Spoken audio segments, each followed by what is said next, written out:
Reading 128 from the Psychological Commentaries on the Teaching of Gurdjieff and Ouspensky by Dr. Maurice Nicole, Volume 3. Great Animal House, July 3rd, 1948. The Unmanifest Earth and the Manifest Earth. Work idea.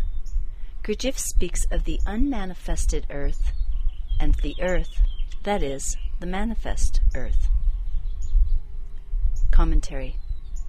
Notice, first, that the manifest comes from the unmanifest. Now, what can be understood when it is said that this earth is both unmanifest and manifest?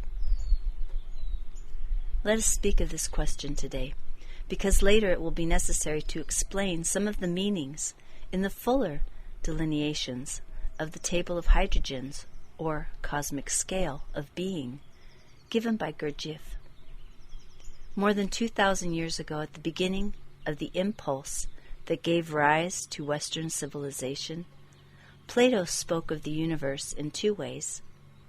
He divided it into the intelligible universe, which can only be apprehended by the mind, and so is not manifested, and the sensory universe, which can only be apprehended by the external senses, and is manifested.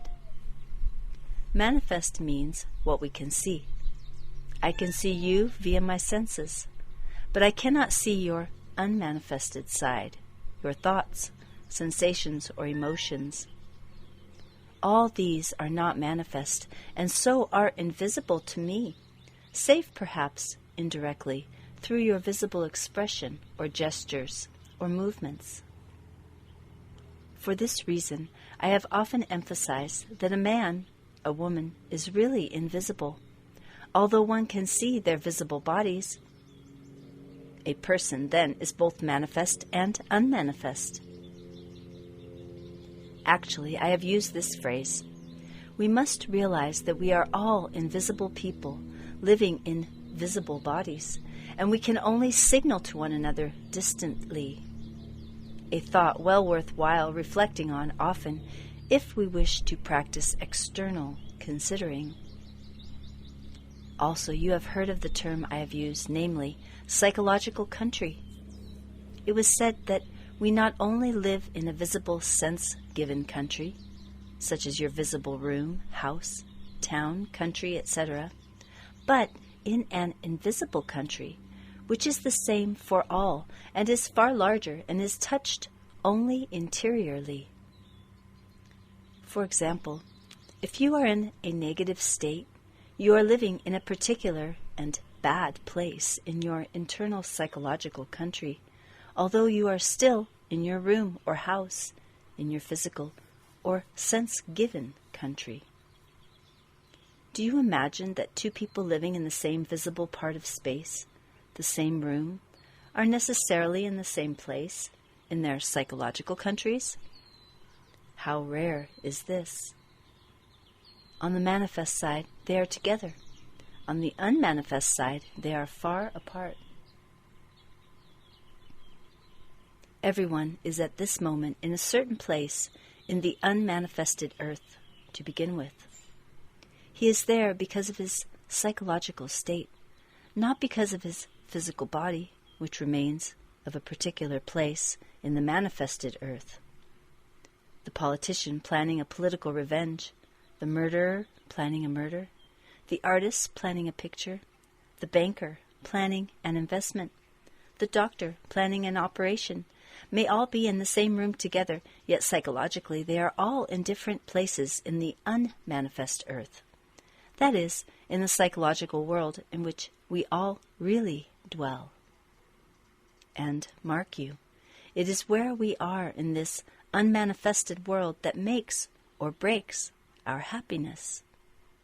It is not a question of whether we are at the Ritz or in a low pub. Does not this take a long time for people to realize who take all reality only in terms of the senses, in terms of the seen world and one's position in it? No, it all depends on where you are in this unmanifested world, and if you are in the swamps of bitterness, self-pity, and negativeness, then you are in a very bad place inwardly, although surrounded by every reasonable comfort or even luxury visibly. But if you begin to understand and practice this work, you will begin to understand better about this inner, unmanifest, and truly enormous psychological country in which all exist, and in which we have to learn how to walk carefully and what to avoid. Gurdjieff said that to conscious humanity, we are just like silly monkeys who never understand but only imitate. And notice here that nearly all this work is concerned with where one is inside, not outside.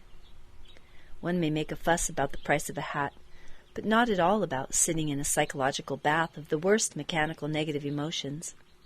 So notice that evil karma comes below mechanical action, and good karma above it. Now, to continue about the idea of manifest and unmanifest, notice that the conscious circle of humanity is above the earth, the manifest earth, and in fact above the unmanifest earth. Let me give you a parallel illustration. Understand that we have in us receptive faculties that can touch far higher levels than the external senses and the manifest earth. The brain, sheltered by the head bones and protected by a water cushion, is the most marvelous radio reception machine created, far beyond man's imitation of it. A radio contains only a few valves.